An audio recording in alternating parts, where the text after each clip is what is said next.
happy that you're here with us, and I'm very excited to introduce to you. I know I have to say Dr. Kira because Okay. because that's your name. I know. She's going to be sharing archetypes with us, and this is so exciting for me. But I want to give you a little background. Kira and I met. We were on a speakers event, and afterward, we connected, and we had a really great chat, and that was really fun. And like I said, she's in the Chicago area.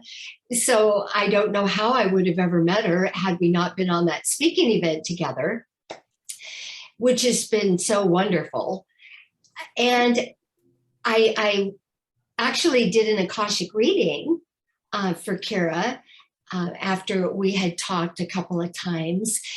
And I just wanted to find out from you, Kira, what your takeaway was from that, because we're going to talk about the archetypes, which I had an archetype reading with you, and I can't wait to talk about it. So, and just see what it's like, or if it's different, or. Sure. Yeah. So I found the Akashic record reading very interesting. It's talked about a sense of purpose, like the sort of the reason that I'm here as a soul on the earth at this time, that just resonated a lot. And the more information that I got about the type of role that I'm to play is so funny, because it aligned perfectly with some directions that I was taking my career, like some very recent changes.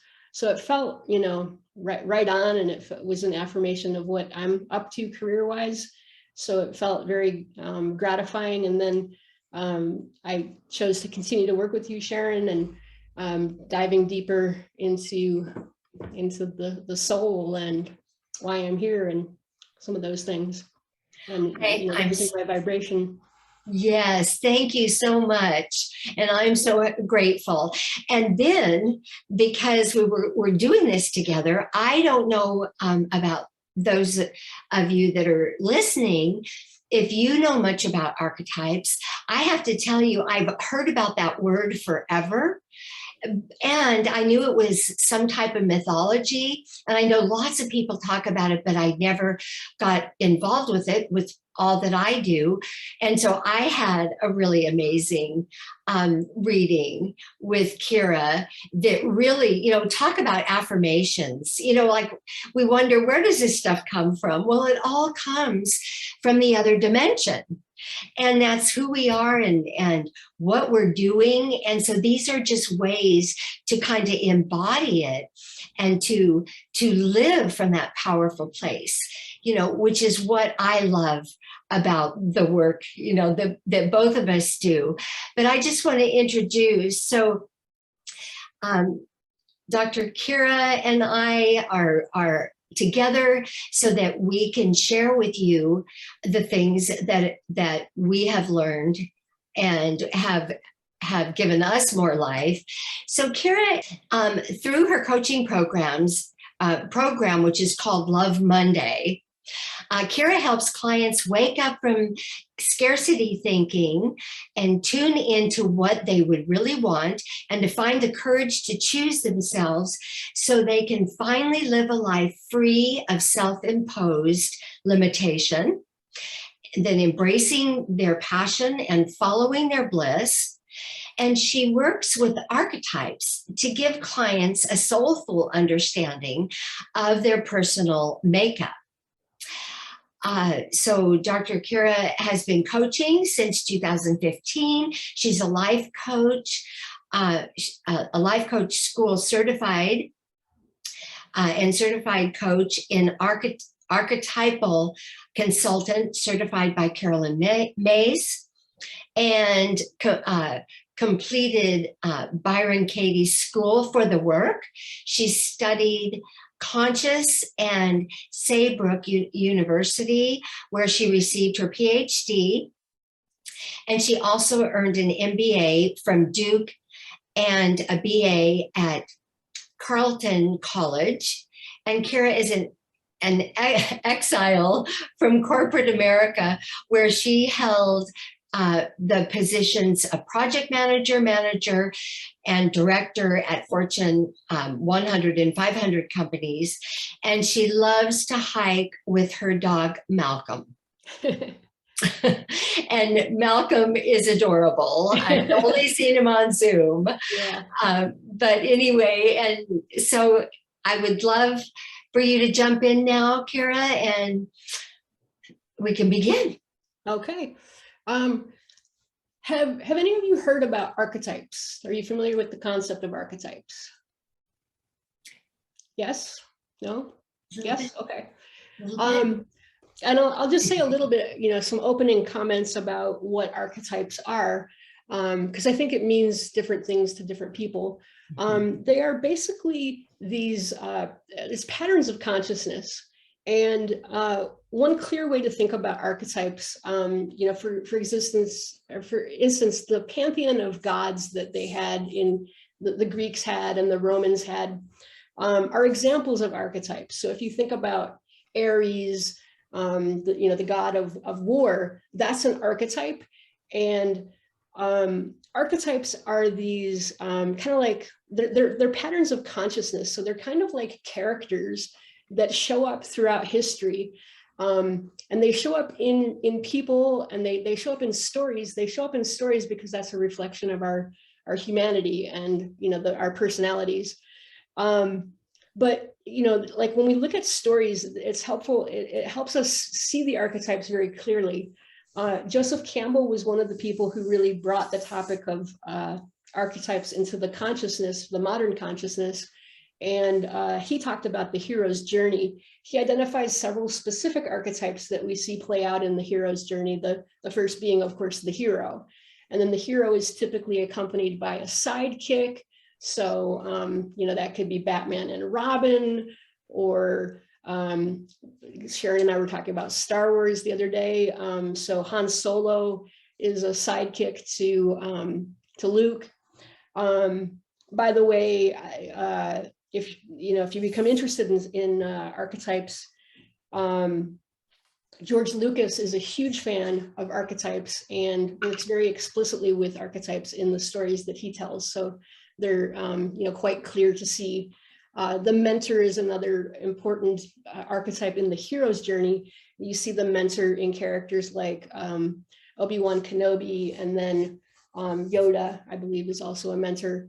Gandalf in the Harry Potter series, for example. So our stories really resonate when the writers are defining characters that embody archetypes, because it's something that we have an ancient understanding of. It's a way of understanding ourselves that dates back thousands of years, and is just a human structure that we relate to, just like story is. So story, we have the structure of the story, and with archetypes, we have the characters of the story. I studied under Caroline Myss, that's M-Y-S-S, and Caroline is the person who, in current times, 1990s forward, has really brought forward the idea of archetypes today. And I also want to give props to Carl Jung, because he, I think he was the one who brought them, first to our modern knowledge, I think. So Caroline, Sacred Contracts is kind of her Bible of archetypes. And Caroline has this theory that as we come in as souls, what she calls sacred contracts is that we make agreements about the role that we're going to play. I think it's pretty consistent with some of Sharon's thinking. We make these pre-existing agreements about the life we're going to lead, the kinds of challenges that we're going to take on, and we get an accompaniment of 12 initial archetypes that are going to kind of walk us through our life and guide us along the journey of our lives.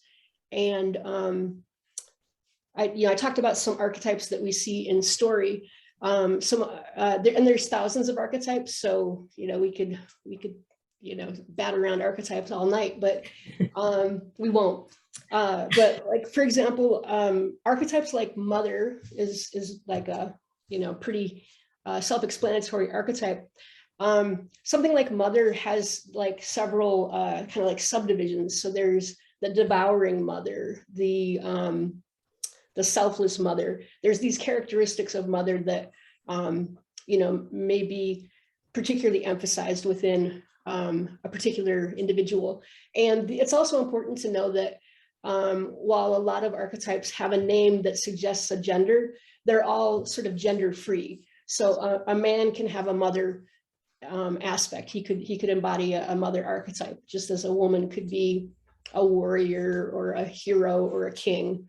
None of them are like gender exclusive.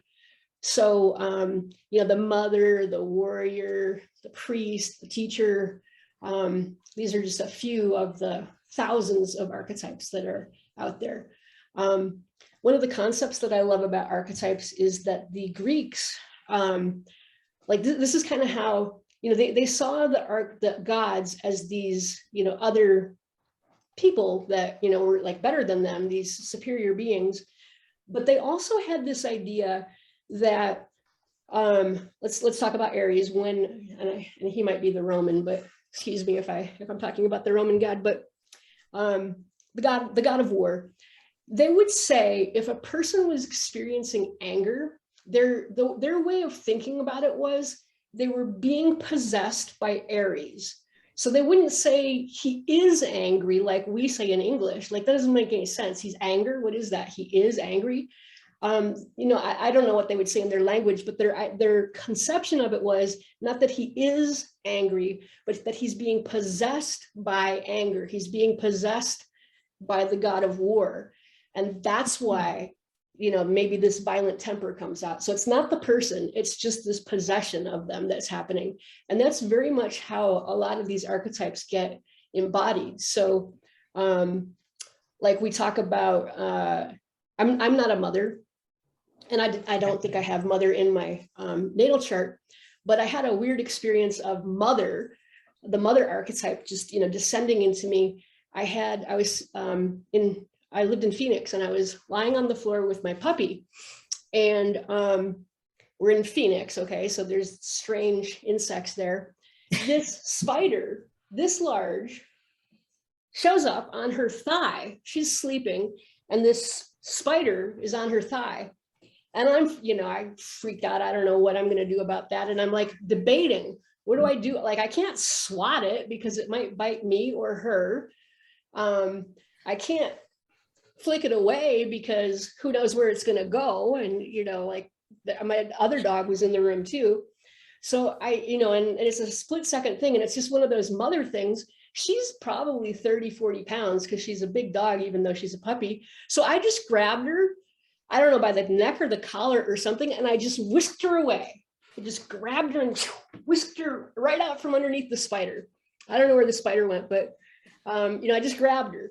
And I'm like, what was that? Like, that's not even physically possible. It's not. I hate spiders. I hate spiders. Oh, yeah. Yeah. I mean, it was one of those weird acts that like, that's not physically possible, but that was the mother. The mother came and just descended. And I just did that, just did something not physically possible because that's what mothers do.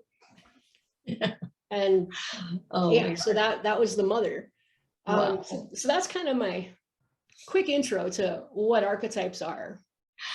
Well, I just want to say that was one of the most fascinating readings that I've had. And I think the one that was the one that we talked about first and foremost, because it seems like in my whole life that this one is played out, the rescuer. Right. Yeah. And that one came up and I'm like, duh. Do you want to talk about that a little bit? Because that was amazing for me, really. Yeah, sure thing. So the rescuer was Karen's first house archetype. So When you get an archetypal reading, the archetypes are cast into the houses of the zodiac, and the reading kind of consists of statements along the lines of, given that you have the rescuer in the first house, here's what I might expect to see playing out in your life. Here are the challenges that you might experience, that kind of thing. So with the rescuer, obviously the strengths of the rescuer are strength and preparedness, kind of like perpetual preparedness, responsiveness in an emergency or a crisis, incredible capacity to respond, the wisdom, knowledge, the tools to know what to do in an emergency. Those are some of the strengths. And the interesting thing about, one of the interesting things about the rescuer is that she's in the spotlight not very often, right? Like, hopefully we don't have that many emergencies, but she's got to be on whenever called upon. So to be in that perpetual state of readiness, she needs to like hone her skills constantly. So what from what I personally know about Sharon, what I see her do is have an intense awareness of her own vibration and like what she's creating vibrationally and energetically, and keeping her vibration at a high level so that if she's called upon, she's all there already, at any given time. The 12 archetypes in your natal chart, they come in, right from the beginning, but you might not notice them for a while. The archetype in your first house, you notice immediately. And I think that resonated with Sharon. So, Sharon's somebody who experienced calls to be the rescuer from an early age with her immediate family. Now every archetype has a light side and a shadow side. And the shadow, can be thought of as sort of negative. It's more unconscious than it is negative, but the attributes in the shadow of the archetype tend to not be as nice. So for example, the rescuer in the shadow might have the tendency to, in helping, to kind of keep the person being helped in dependence, in a state of dependence. So the rescuer might over rescue. They might rescue somebody who doesn't need rescuing, or they might, kind of unintentionally or intentionally, cause somebody to think they need rescuing or help when they don't actually need that. Now, what tends to happen is the shadow attributes of the rescuer or the archetype come out if you're neglecting the light attributes. So if you know that you have an archetype, or if you, for example, know that you have the shadow attributes of some archetype, the antidote is to look at the light attributes of the archetype and to cultivate those aspects.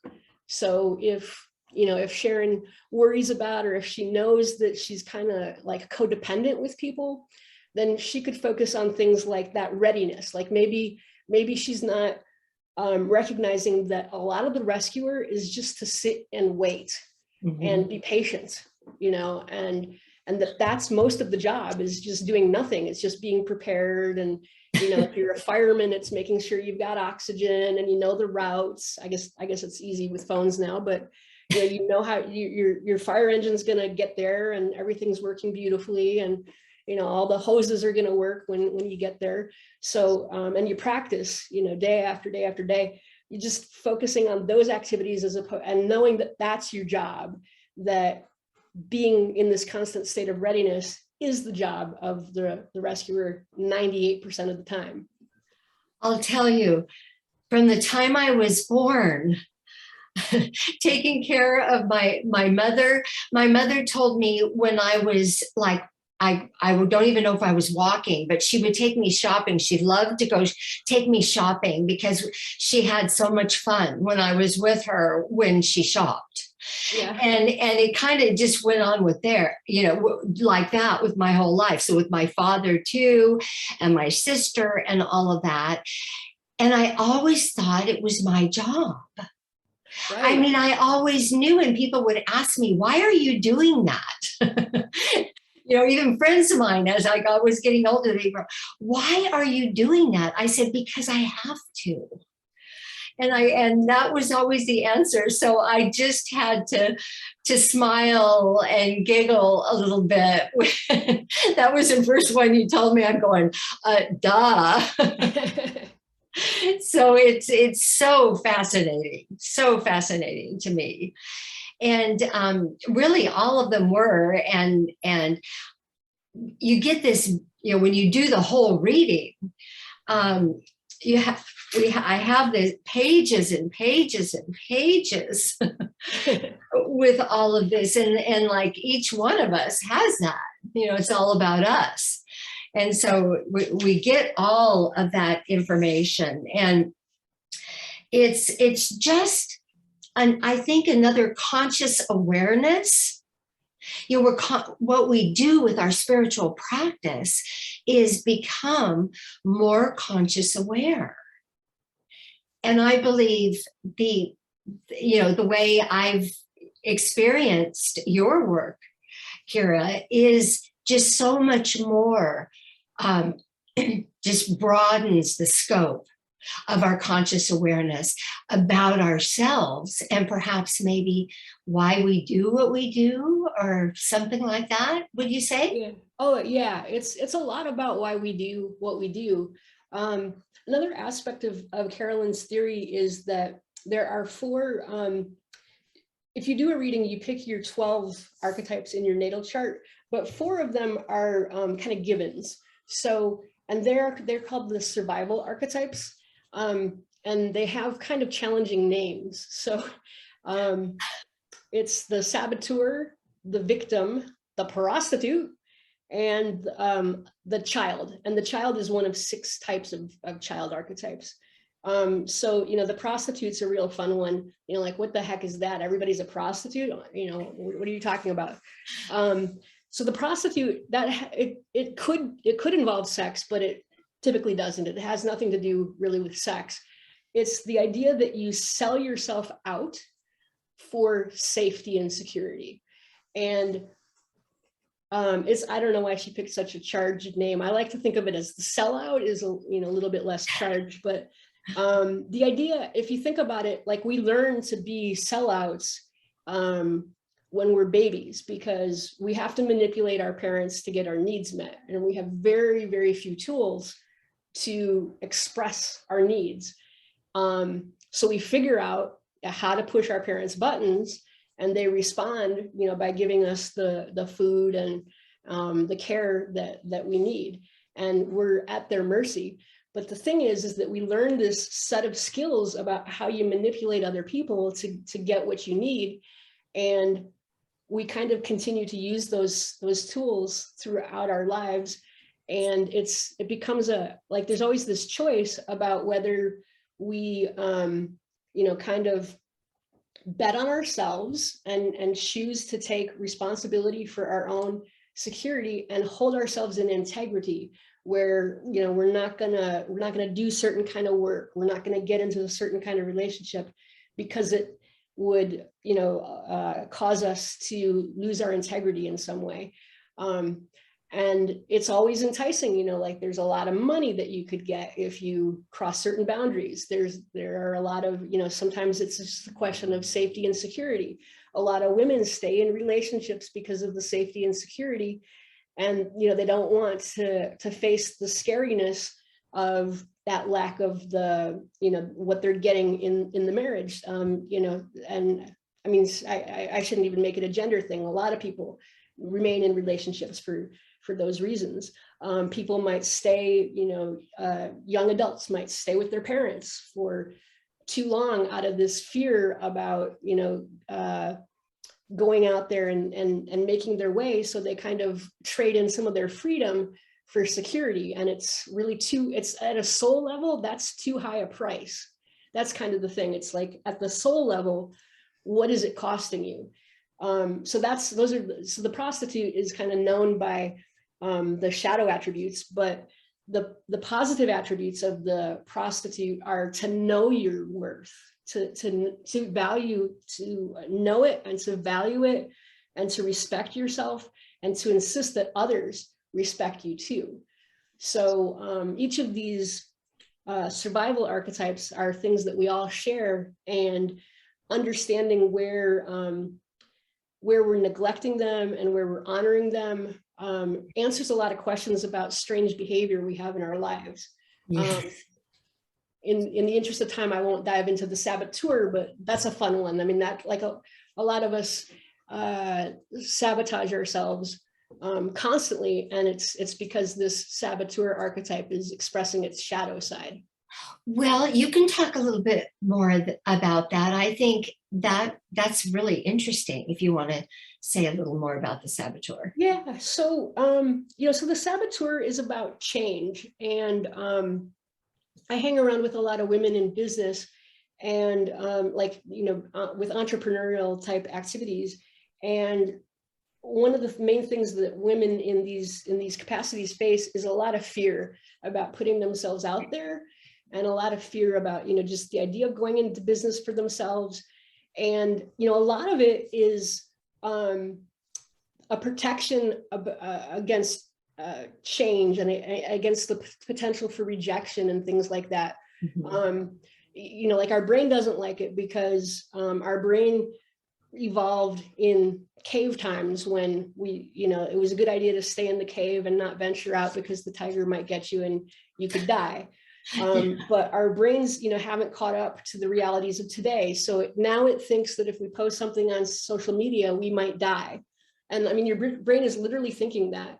So that's like your saboteur trying to keep you safe. And your saboteur will do things like you try to make the post on social media and you'll make a mistake because the saboteur doesn't want you doing this. Mm-hmm. The saboteur's like, stop it, knock it off. And it's trying to keep you safe. So when you create good, healthy boundaries for yourself, then the saboteur can say, oh, okay, you're taking care of yourself. I don't need to interdict. I'm not going to, cause you to make mistakes. Like a classic saboteur move, I was paranoid about this one, is, and I've heard people doing it. I was paranoid that I would forget about this meeting tonight because it's unusual. For me, I'm in Chicago, so for me, it's 8 o'clock, 8:30 at night. And so I'm not usually, interacting with people and, doing Zooms at this hour. So I was like, what if I, not that I'll forget, but my saboteur, what if my saboteur is like, I don't want you out there doing these things. I don't want you, this is scary. I don't want you doing this. We're just going to conveniently forget.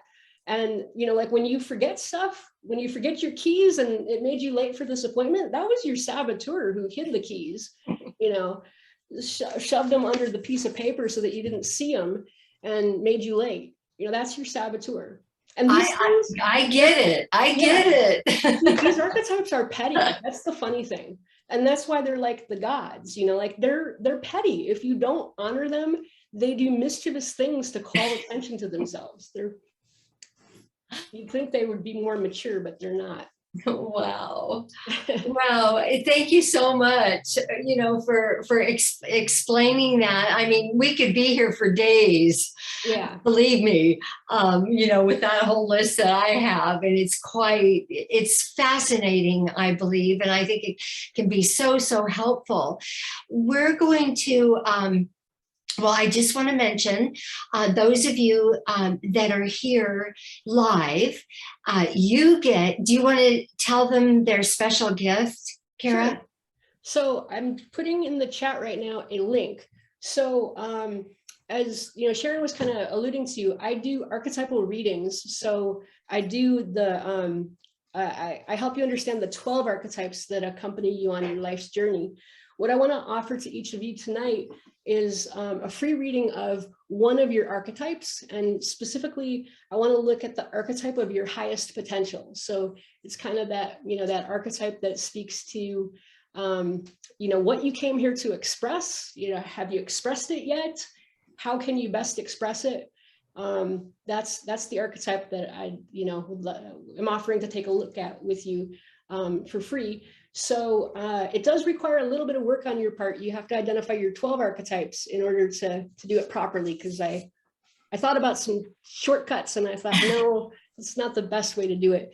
So do you want to share the screen so Sure. that they can kind of just have a look Yeah. about what it's going to look like when you click on? Let me do that. Do you want to take us off of, you could. Yeah. Okay. So Yeah. do you see the eyes here? Do you see my offer?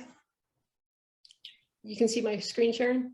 Yes, I can. Okay. So if you hit that link, this is what you'll go to. Right here, I already signed up, but right here, there would be a place to put your email in. So it just says a little bit about what an archetypal reading is about and a little bit more about specifically the archetype of your highest potential. So if this looks like something that would be fun and interesting for you, what it would involve is you fill out the form, you're going to get an email with a bunch of instructions. If you have any questions, I've got my email and a phone number that you can ask questions. So you would identify your 12 archetypes. Once you've done that, you'll email those to me, and then I will send you a link to schedule a 15-minute time where we'll discuss your highest potential archetype. So it's, a really fun little thing that I put together for you. So if that's interesting to you, just click the link, fill out the form, and follow the instructions. Does anybody have any questions about any of that? Great. Yes. And I just want to say the Hall of Records on April 28th at 6 p.m. is going to be my guest, Alexandria Campo, and about healing the family unit with some simple tips in relationship to our children. So she does amazing work, and she also loves dogs. She trains canines and everything. So you'll have to jump on with us, Kira. Yeah, she's got 3 children in the last 11 years. So she's become a master at this. So I would love, I can't wait to have her on, and just know for next time, hopefully, that you can mark April 28th at 6 p.m. Pacific, and then we'll see you next time.